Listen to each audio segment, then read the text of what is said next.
ભાભી, આ ફણસનું શાક કેટલું ગંદુ બનાવ્યું છે તમે. તેલ મસાલાનો તો સ્વાદ જ નથી આવતો. લાગે છે કે કોઈએ ફક્ત બાફીને મૂકી દીધું છે. આવું ખાવાનું તો પ્રાણીઓ પણ નહીં ખાય. તેણે શાકની વાટકી દૂધ ધકેલી દીધી. સુહાની અપમાનિત થઈને ઊભી રહી ગઈ. સવારથી તેને તેજ તાવ હતો, છતાં નણંદ અચાનક ઘરે આવી ગઈ હોવાથી તેની આગતા સ્વાગતા કરવા તે રસોડામાં આવી હતી. તેણે ચણાની દાળવાળી પૂરી, ફણસનું શાક અને ગોળની ખીર બનાવી હતી. પણ તેની નણંદે તો શાક ચાખતા જ થાળી સરકાવી દીધી. આ જોઈને સુહાનીની આંખોમાં આંસુ આવી ગયા. તેને લાગ્યું કે તેની બધી મહેનત નકામી ગઈ. તેની નણંદ હંમેશા આવું જ કરતી.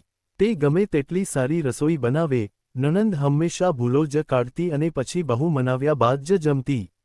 આજે પણ એ જ નાટક ચાલતું હતું. પણ આજે સુહાનીમાં ધીરજ નહોતી. તેણે ચૂપચાપ થાળી ઉઠાવી અને કહ્યું, ઠીક છે દીદી, જો જમવાનું સારું નથી બન્યું તો હું તમારા માટે બહારથી કંઈક ઓર્ડર કરી દઉં છું.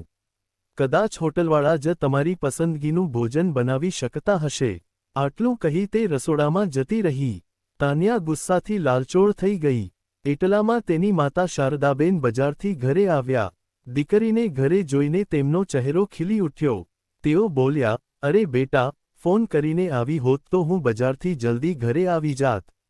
તાન્યા ગુસ્સામાં બોલી, હું ફોન કરીને આવત અને તમે જલ્દી ઘરે આવી જાત તો તમારી વહુના કારનામા કેવી રીતે જોઈ શકત? આજે ભાભીએ બતાવી દીધું કે તે મને જરાય પસંદ નથી કરતી. આ સાંભળી શારદાબેન હેરાન થઈ ગયા. તેમણે ચિંતિત સ્વરે પૂછ્યું, વહુએ એવું તે શું કર્યું? વહુ તો તને બહુ પ્રેમ કરે છે.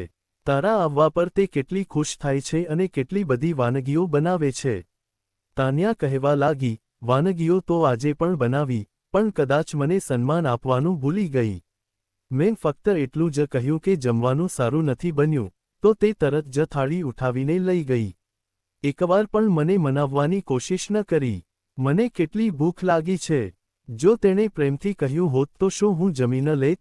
શારદાબેન પરેશાન થઈને બોલ્યા, મને ખબર છે કે વહુની તબિયત ઠીક નહોતી. એક તો તેણે તાવમાં તારા માટે રસોઈ બનાવી અને ઉપરથી તું ઈચ્છે છે કે તું નખરાં કરે અને તે તને મનાવે?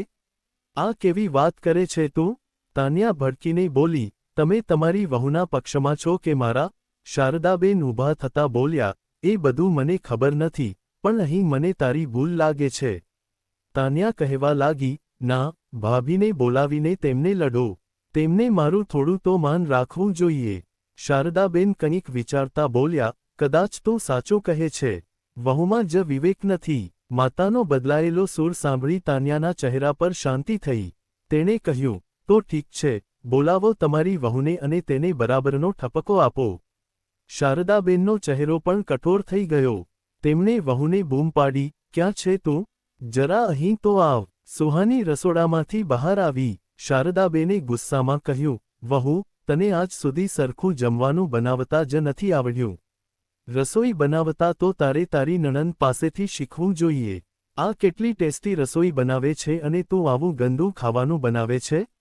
જો તેણે ખાવાની ના પાડી તો તારે તેને મનાવવી જોઈતી હતી. થોડું સોરી કહીને પ્રેમથી જમાડવી જોઈતી હતી. તું એમને એમ થાળી લઈને કેવી રીતે જતી રહી? આ સાંભળી સુહાની સ્તબ્ધ થઈ ગઈ. તે બોલી, આમાં મારો શું વાંક? મારી તબિયત પણ. શારદાબેને તેની વાત વચ્ચે જ કાપતા કહ્યું, ના, તું અત્યારે ને અત્યારે ફરીથી જમવાની થાળી લઈને આવ. સુહાની ચૂપચાપ કિચનમાં ગઈ અને થાળી પાછી લઈ આવી. ત્યારે શારદાબેન બોલ્યા, હવે તું મારી દીકરીને મનાવ કે તે આ જમી લે.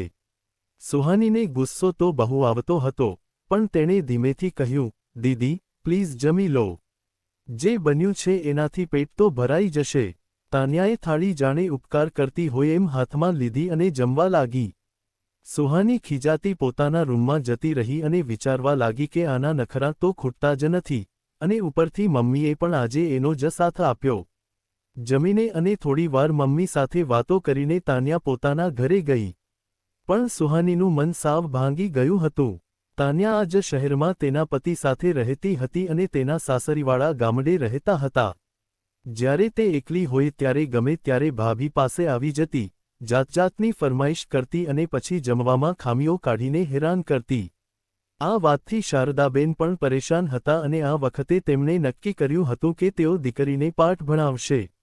અહીં સુહાનીને તો એમ જ લાગતું હતું કે સાસુએ દીકરીનો સાથ આપ્યો છે, પણ જ્યારે તાન્યા ગઈ ત્યારે શારદાબેન વહુ પાસે આવ્યા અને બોલ્યા, વહુ, દિવસ દરમિયાન જે થયું એના માટે હું મારી દીકરી વતી તારી માફી માંગુ છું, અને જલ્દી જ તે પણ તારી માફી માંગશે. પણ તું મને ખોટી ના સમજતી. હું તેને એક સારો પાઠ ભણાવવા માંગુ છું અને એમાં મને તારો સાથ જોઈએ છે. આ સાંભળી સુહાની નવાઈ પામી. તે સાસુને ગળે વળગીને બોલી, થેન્ક યુ મમ્મીજી. મને તો લાગ્યું હતું કે તમે મને ખોટી સમજી રહ્યા છો. શારદાબેને પ્રેમથી કહ્યું, બસ, હવે મારે મારી દીકરીને સાચો રસ્તો બતાવવો છે. તો મને સાથ આપીશ ને? સુહાનીએ હસીને હા પાડી. શારદાબેન બોલ્યા, આજે તે બહુ કામ કર્યું છે, હવે તું આરામ કર. તારી તબિયત ઠીક નથી, રાતનું જમવાનું હું બનાવી લઈશ. સુહાની આરામથી પથારીમાં સૂતી અને વિચારવા લાગી કે તેના સાસુ કેટલા સારા છે. એક અઠવાડિયા પછી શારદાબેન પોતાની વહુને લઈને વહેલી સવારે તાન્યાના ઘરે પહોંચી ગયા. તાન્યા તે સમયે પતિને ઓફિસ મોકલ્યા પછી આરામથી સૂતી હતી.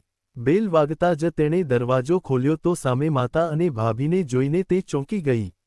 તેની માતા બોલી, બેટા, તારો ભાઈ ઓફિસના કામથી 15 દિવસ માટે બહાર ગયો છે, તો અમે વિચાર્યું કે કેમ અમે તારા જ ઘરે રહીએ. આ 15 દિવસમાં તું તારી ભાભીને સરખું જમવાનું બનાવતા શીખવાડી દેજે. તને તો ખબર જ છે કે તેને કશું બરાબર બનાવતા આવડતું નથી, હંમેશા તારી પાસેથી ઠપકો ખાય છે. એના કરતાં તું જ તેને એકવાર શીખવાડી દે. હું પણ અહીં જ રહીશ. હવે તું અમારા બધા માટે રસોઈ બનાવ. આજે પહેલો દિવસ છે તો વહુને કંઈક સ્પેશિયલ બનાવતા શીખવાડ.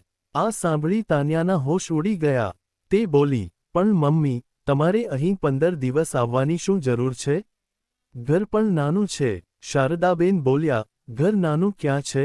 ગેસ્ટ રૂમ છે ને, અમે ત્યાં આરામથી રહીશું. અને મેં જમાઈ સાથે પણ ફોન પર વાત કરી લીધી છે, તેઓ પણ અમારા આવવાથી બહુ ખુશ હતા. હવે તાન્યાના હાથ પગ ફૂલવા લાગ્યા. સુહાની હસતા હસતા બોલી, દીદી, તો કહો આજે તમે મને શું શીખવાડશો? મને તો મગની દાળની કચોરી શીખવી છે. ગયા વખતે મેં તમારા માટે બનાવી હતી ત્યારે તમે કહ્યું હતું કે બરાબર તળાઈ નથી, તો પ્લીઝ મને એ જ શીખવાડો. તાન્યાના ચહેરાનો રંગ ઉડી ગયો હતો. શારદાબેન અને સુહાનીને અંદરથી હસવું આવતું હતું. શારદાબેન સોફા પર બેસતા બોલ્યા, બેટા, પહેલા ગરમાગરમ કચોરી અને ભજીયા બનાવી દે, ખાવાની ઈચ્છા થઈ છે. પછી વહુને કહ્યું, વહુ, તું અહીં બેસ. જ્યારે આ બધી તૈયારી કરી લે ત્યારે તું જઈને જોજે કે તે કેવી રીતે બનાવે છે.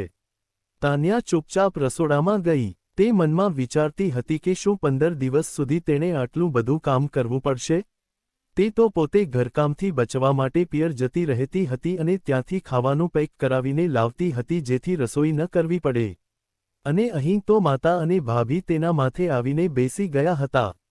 આખા 15 દિવસ સુધી સુહાની અને સાસુ ત્યાં જ રહ્યા. શારદાબેન અવનવી ફરમાઈશો કરતા અને દીકરીએ તે બધું બનાવવું પડતું. ક્યારેક રસોઈ બગડી પણ જતી અને રસોઈ બનાવતા બનાવતા તાન્યાની હાલત ખરાબ થઈ ગઈ હતી.